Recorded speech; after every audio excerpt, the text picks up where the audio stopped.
Hello दोस्तों, एक बार फिर से स्वागत है आपका हमारे यूट्यूब चैनल पर। आज हम बात करने वाले हैं मून नाइट के तीसरे एपिसोड के बारे में।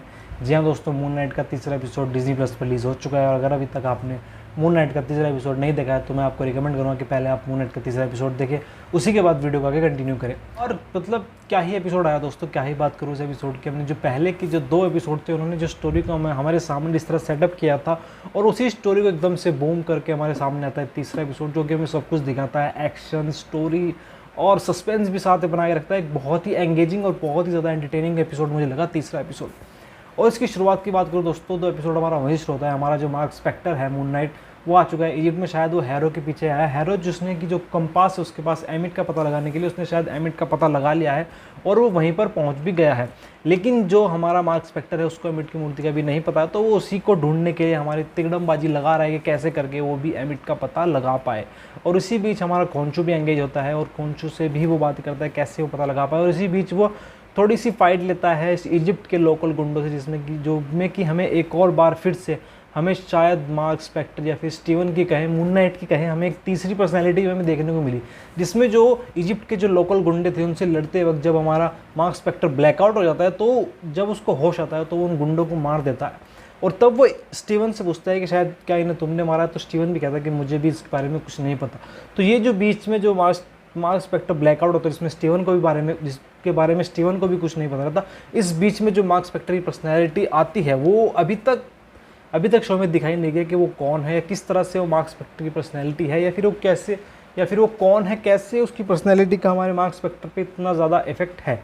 ये शायद हमें आगे स्टोरी में पता चलेगा, लेकिन ये चीज़ अभी जो है वो हमें मार्वल स्टूडियो ने हमसे छुपा के रखी है। और इसी के साथ जो है एपिसोड वो आगे बढ़ता है, जिसमें कि जो खोंचू है वो मतलब हैरो को रोकने के लिए किसी भी हद तक जाने को तैयार है। ये हमें देखने को मिला, जिसमें कि वो गॉड्स को समन भी करता है, जो कि खोंचू के साथ के बाकी के जो इजिप्शियन गॉड थे उनको समन करता है और उनको बताता है कि हैरो जो है वो एमिट को जगाना चाहता है फिर से। लेकिन जो उनका जस्टिस सिस्टम होता है गॉड्स का, जैसे वो किसी भी कल्प्रिट को ढूंढते हैं, उसमें शायद वो प्रूव नहीं कर पाता कि हैरो जो है वो गलत बंदा है। और उल्टा खोंचू पे ही ये बात आ जाती है कि शायद उसने गॉड्स का जो बहुत ही शायद बिजी वक्त था वो बर्बाद कर दिया। और इसी के चलते आगे चलता है एपिसोड में, फिर वो किसी भी तरह करके अब जो हमारा मार्क स्पेक्टर है वो उस एमिट तक पहुंचना चाहता ही है। और इसी के चलते वो अलग अलग लोगों से मिलता है, जिसमें कि वो एक अलग बंदे से मिलता है जिसमें कि शायद उसको मैप मिल जाए। और फिर जो वो मैप मिलता है वो कैसे वो सितारों से, स्टार्स की लोकेशन से वो कोऑर्डिनेट्स कैसे पता करेगा एमिट के, इसी के बारे में एपिसोड रहता है। और जैसे वो उसमें जो एक सीन आता है जिसमें कि हमारे फाइट के बीच में एकदम से मार्क स्पेक्टर जो कि मून नाइट लड़ रहा होता है, बीच में एकदम से स्टीवन आ जाता है, जो कि और मतलब जैसे अगर इतना अभी तक हमें शो में पता चल गया है कि जैसे जब हमारा मार्क स्पेक्टर सूट अप करता है तो वो मून नाइट बन जाता है, जबकि स्टीवन जब सूट अप करता है तो वो मिस्टर नाइट बन जाता है। और कैसे फाइट के बीच में लड़ते लड़ते मून नाइट से एकदम मिस्टर नाइट आता है और कैसे वो कहता है कि मतलब टाइम आउट, मतलब क्या ही सीन था वो, कितना ज़्यादा फनी एकदम फाइट के बीच में, जो कि मुझे बहुत ज़्यादा डेडपूल की याद दिला देता है। और इसी के साथ एपिसोड चलता है, इसमें ऐसे सीन, बहुत ही सारे ऐसे सीन हैं।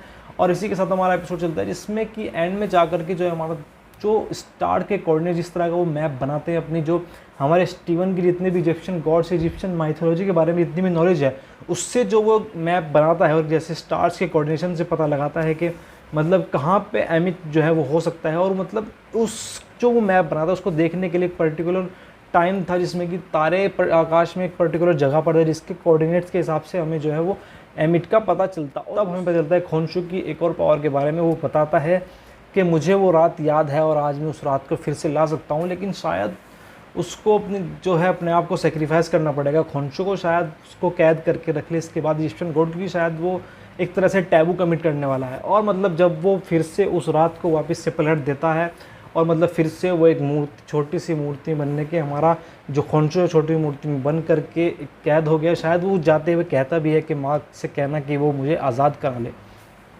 और ये था इस एपिसोड में। एक्शन भी बहुत ज़्यादा था, एंगेजमेंट भी बहुत ज़्यादा था एपिसोड में, और सस्पेंस भी कंटिन्यूसली चलता रहता है एपिसोड में। और यही था एपिसोड में। और मतलब मुझे बहुत ज़्यादा अच्छा एपिसोड लगा। और अगर आपको भी अच्छा लगा तो हमें कमेंट करके बताएं कि आपको एपिसोड कैसा लगा, क्या क्या चीज़ें थी जो आपको एपिसोड में अच्छी नहीं लगी या फिर अच्छी लगी। और आज की वीडियो को यहीं पे ख़त्म करते हैं, फिर मुलाकात होगी आपसे किसी और वीडियो में, किसी और एपिसोड के बारे में, किसी और अलग वेब सीरीज़ के बारे में, किसी एनिमे के बारे में। और अगर आपको इस तरह कंटेंट देखना पसंद है तो आप हमारे चैनल को सब्सक्राइब कर देते हैं। वीडियो अच्छी लगी हो तो वीडियो को लाइक कीजिए और जुड़ जाइए हमारे साथ। तब तक के लिए